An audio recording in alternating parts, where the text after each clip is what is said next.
Hello everyone, a very warm welcome to all of you. Welcome to Swa Education. Myself Radha. और आज हम लोग Kerala food safety officer जो previous year question है इसका जो पार्ट 1 है वो हम लोग ऑलरेडी डिस्कस कर चुके हैं. आज हम लोग नेक्स्ट क्वेश्चन डिस्कस करेंगे. So let's start with our today's lecture. So हम लोगों ने 25 क्वेश्चन डिस्कस कर लिए थे and the 26th question is the certified copy may be produced in proof of the content of which document.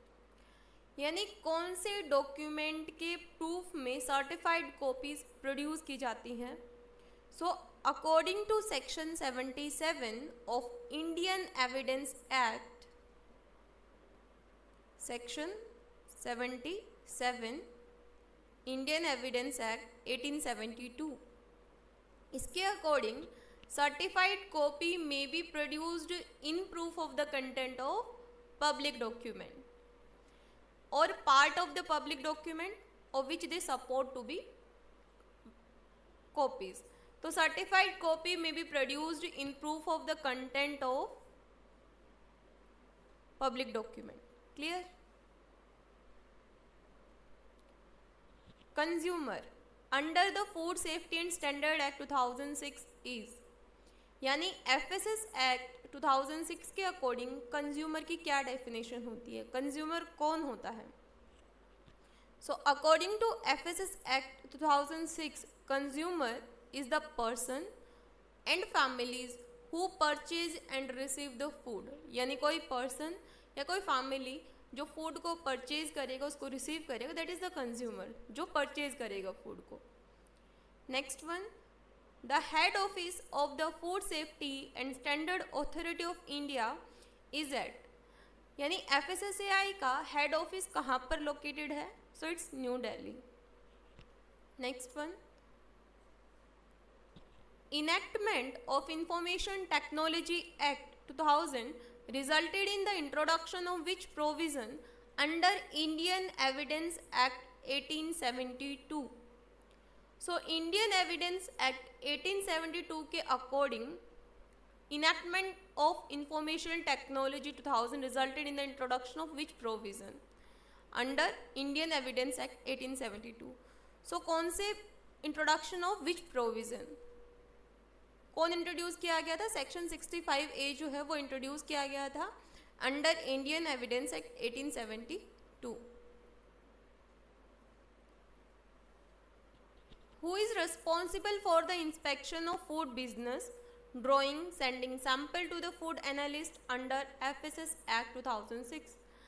Means FSS Act 2006 के according कौन inspection करेगा food का, कौन सैंपल को कलेक्ट करके उसको सेंड करेगा फूड एनालिसिस के पास में. So its food safety officer.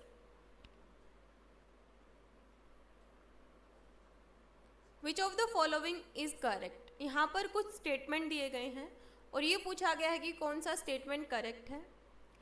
Accused can file written statement under section 233 in support of his defence.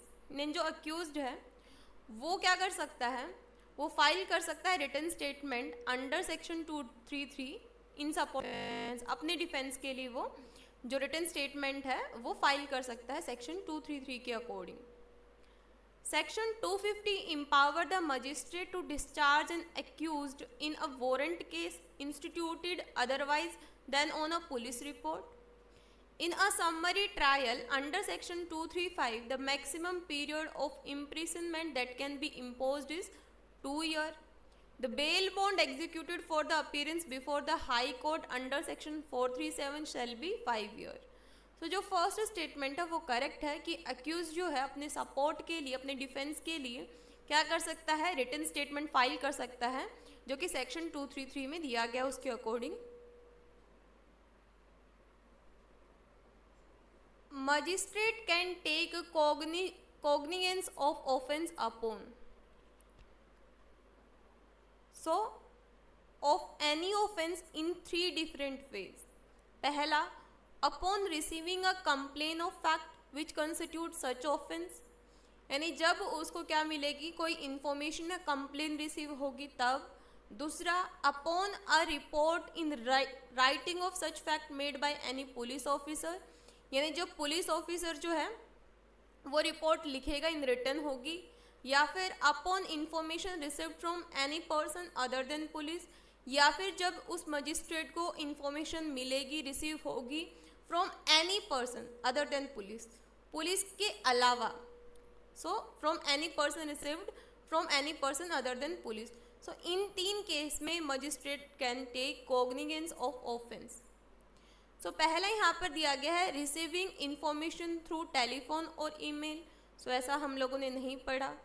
दूसरा a police report. So second statement में बिल्कुल यहाँ पर लिखा हुआ है upon a report in writing of such fact made by police officer जो report लिखेगा तब। सो ये करेक्ट है। Information received from a police officer, but हम लोगों ने तो यहाँ पर देखा है information received from any person other than police officer. So ये भी इनकरेक्ट हो गया, तो इसका बी स्टेटमेंट जो है ये करेक्ट हो जाता है। Under section 439 which court has the power to release any person on bail and by a subsequent order cause him to be rearrested। Section 439 के अकॉर्डिंग कौन से कोर्ट के पास में ये पावर होता है कि वो किसी पर्सन को रिलीज कर सकता है on bail and by a subsequent order cause him to be rearrest करने के लिए भी ऑर्डर दे सकता है। So high court, session court, both high court and session court, magistrate court and session court. So कौन होता है? हाई कोर्ट और सेशन कोर्ट दोनों। हाई कोर्ट में confer on any magistrate invested with the power of a magistrate of the second class power to try summarily any offence which is punishable imprisonment for a term not exceeding 6 months। So यहाँ पर ये solution दिया गया है इसका। So the High Court may confer on any magistrate invested with the power of magistrate of the second class power to try summarily any offence which is punishable only with fine or imprisonment for a term not exceeding, ये अपने question में पूछा गया है। So 6 month with or without fine, यानी कि 6 month with और without fine से ज़्यादा एक्सीड नहीं हो सकता।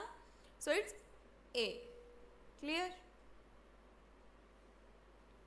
Under section 347 who can file appeal to the Supreme Court? पहला, any person convicted on a trial held by High Court in its extraordinary original criminal jurisdiction, the prosecution which could not succeed in trial in High Court, both A and B are none of the above। So section 374 के according who can file appeal to the Supreme Court? Any person, कोई भी convicted on a trial held by High Court in its extraordinary original criminal jurisdiction। Next one। So इस question में थोड़ा सा doubt है, कोज ये answer की में अलग है और ये जो आर्टिकल है उसमें अलग तरीके से दिया गया है। So इसको हम लोग होल्ड पे रखते हैं, बाद में इसको डिस्कस करेंगे। Next one, The Food Safety Appellate Tribunal shall consist of 1 member, 1 judicial member। Next one, defense which may be allowed in prosecution under the Food Safety and Standard Act is under। So कौन से section में देखा जाता है? Section 80 के according. Next one, where in case the sample container received by the food analyst is found to be broken container या broken condition, he shall, अगर जो सैंपल फूड एनालिस्ट को मिला है अगर वो ब्रोकन कंडीशन में है तो वो डेजिग्नेटेड ऑफिसर को इन्फॉर्म करेगा within 7 days। So inform the designated officer within 7 days। The secondary evidence is defined under which provision of Indian evidence act? तो secondary evidence is defined under section 63। 63 और 62 दोनों के under होगा। Option में 63 दिया गया है इसलिए इसका डी करेक्ट हो जाएगा। In which of the following separation technique the separation is based on the net charge of the molecule?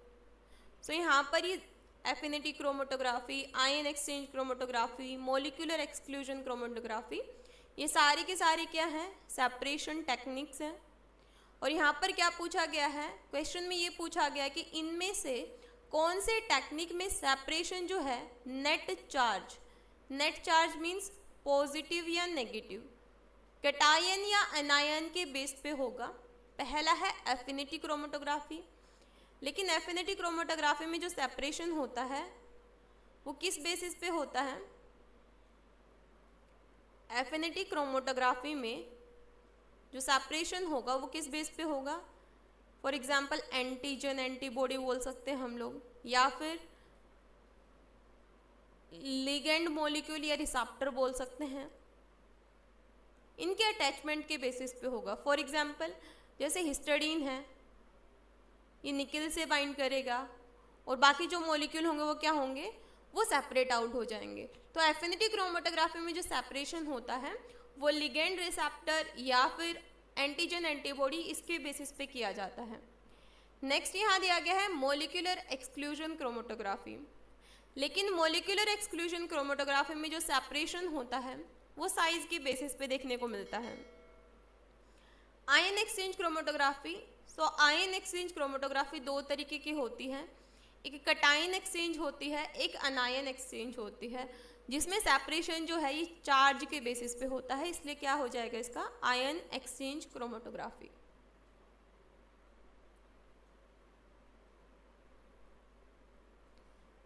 Next one, example of triose sugar is, इनमें से कौन सा शुगर है जो कि 3 कार्बन कंटेनिंग है, ट्रायो शुगर है। सो ग्लूकोज जो है वो हेक्सोज है, 6 कार्बन कंटेनिंग है, राइबोलोज 5 कार्बन कंटेनिंग, जाइलोज भी 5 कार्बन कंटेनिंग, और ग्लिसरॉल्डिहाइड 3 कार्बन कंटेनिंग है। सो क्या हो जाएगा trio sugar glyceraldehyde. Next one, the exoskeleton of insect chitin is composed of, so exoskeleton of insect जो है इज कंपोज्ड ऑफ, क्या कंटेन करके रखेगा, एन एसिटाइल ग्लूकोजामाइन। नेक्स्ट यहाँ दिया गया है N acetyl galactosamine, N acetyl muramic. So NAM और नेग, एन एसिटाइल ग्लैक्टोजामाइन और एन एसिटाइल म्यूरामिक, ये बैक्टीरिया के केस में देखने को मिलेंगे। And exoskeleton of chitin is composed of N acetyl glucosamine, जो कि एक पॉलीसैकेराइड है। Next one, of the following which amino acid is an immuno acid, हम लोग 22 अमाइनो एसिड बोलते हैं, लेकिन कौन से अमाइनो एसिड को which amino acid is an immuno acid बोला जाता है। सो ये बहुत इंपॉर्टेंट हो जाता है क्योंकि प्रोलिन जो है उसको बोला जाता है immuno acid.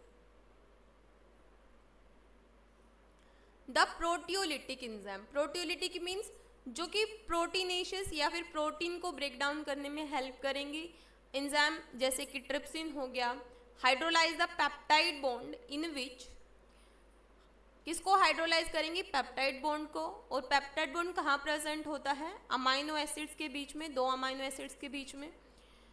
So hydrolyse the peptide bond in which amino group is contributed either by lysine or arginine. Carbonyl function is contributed either by lysine or arginine. Carbonyl function is contributed either by phenylalanine or tyrosine. Amino group is contributed either by phenylalanine or tyrosine. So क्या देखने को मिलता है, lysine and arginine. So यहाँ पर हमें पता है एक एन टर्मिनल होता है, एक सी टर्मिनल होता है, और बीच में अपना जो अमाइनो एसिड का स्ट्रक्चर होगा, कितने इसके साथ कार्बन ग्रुप जो है वो अटैच्ड होंगे, ये देखने को मिलेगा। और यहाँ पर मान लो यहाँ पर ये है आर्जिनिन का और यहाँ पर एक लाइसिन का है। तो carbonyl function is contributed either by arginine और लाइसिन, यानी आर्जिनिन और लाइसिन के सी टर्मिनल पे क्या करेगी, कट करेगी। क्लियर है, ये बोला गया है इस लाइन में। क्योंकि काइमोट्रिप्सिन जो है उसका कट करने का प्लेस अलग होता है, क्योंकि वो क्या होती है, वो एक्सोपेप्टाइड होती है। ट्रिप्सिन सब जो है अलग अलग एक पर्टिकुलर साइट पे कट करेंगे। सो लाइसिन या आर्जिनिन के कार्बोनिल फंक्शन यानी कि सी टर्मिनल पे कट करती है ट्रिप्सिन। नेक्स्ट यहाँ दिया गया है which of the following is not an antioxidant, so it's vitamin B6। Next one, iodine number of fatty acid denote it, यानी iodine number of fatty acid क्या denote करेगा, अनसैचुरेशन, यानी कितने डबल बॉन्ड कंटेनिंग प्रेजेंट हैं। Cold sterilisation means preservation of food by radiation. In human the basal metabolical rate BMR account for about dash percentage of daily calorie expenditure, so 60 to 75%. The respiratory quotient is the ratio of, तो कितना carbon dioxide eliminate हुआ है और कितना oxygen consume हुआ है, इसके basis पे हम लोग क्या निकालते हैं, रेस्पिरेटरी क्वोशंट निकालते हैं। Biological value of protein is influenced by, so protein क्या होता है, अमाइनो एसिड का कॉम्पोजिशन, सो अमाइनो एसिड जो है ये इन्फ्लुएंस करेगा, विटामिन मिनरल्स भी करेंगे और प्रिपरेशन भी करेंगे, सो ऑल ऑफ द एबो क्या करेंगे, ये इन्फ्लुएंस करेंगे biological value of protein. The absorption maxima of a compound is dependent on structure of compound, pH of solvent and the polarity of solvent, यानी कि वो पोलर है या नॉन पोलर है, हाइड्रोफोबिक है या हाइड्रोफिलिक है, तो इन सारे के सारे जो प्रॉपर्टीज हैं इनके ऊपर डिपेंड करता है absorption maxima of compound, all of the above. The purpose of guard column in HPLC, यानी ये भी क्या है, ये भी क्रोमेटोग्राफी है, HPLC क्रोमेटोग्राफी। सो इसमें गार्ड कॉलम का क्या पर्पस होता है, मेन कॉलम को प्रोटेक्ट करना। जैसे आप लोगों ने कभी स्टोमेटल ओपनिंग देखी होगी तो गार्ड सेल होती हैं दोनों साइड प्रेजेंट स्टोमेटा के, जो कि प्रोटेक्शन करेंगी। In the similar way HPLC chromatography में मेन कॉलम को प्रोटेक्ट करेंगे guard column. All free radical have dash in their orbital, so unpaired valence electron present होगा। Next one, of the following which is not an artificial sweetener, saccharin artificial होगा, sodium cyclamate artificial होगा, but butylated hydroxyanisole that is not an artificial sweetener. Which is mordant in gram staining, so gram staining किसके लिए use होगी, gram staining जो है ये gram positive या फिर ग्राम नेगेटिव बैक्टीरिया जो होंगे इनको डिटरमाइन करने के लिए यूज़ की जाएगी, जिसमें सबसे पहले हम लोग किसको यूज़ करेंगे, क्रिस्टल वायलेट को primary staining, crystal violet, then उसके बाद में आयोडीन, देन डीकलराइजर यूज़ किया जाएगा, दैट इज एल्कोहल, और इसके बाद में सैफ्रनिन।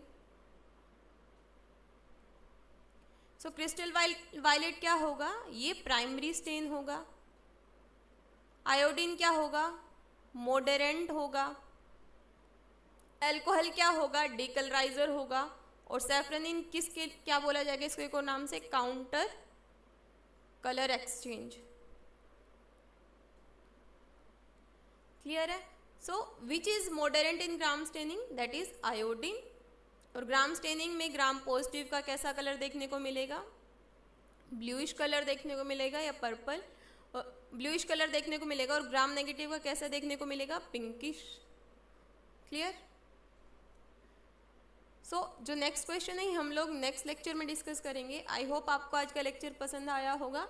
So thank you so much everyone. If you find this video beneficial for you, please don't forget to like, share and subscribe this channel for more such kind of videos. And if you have any query regarding any question, you can comment down below. Thank you so much.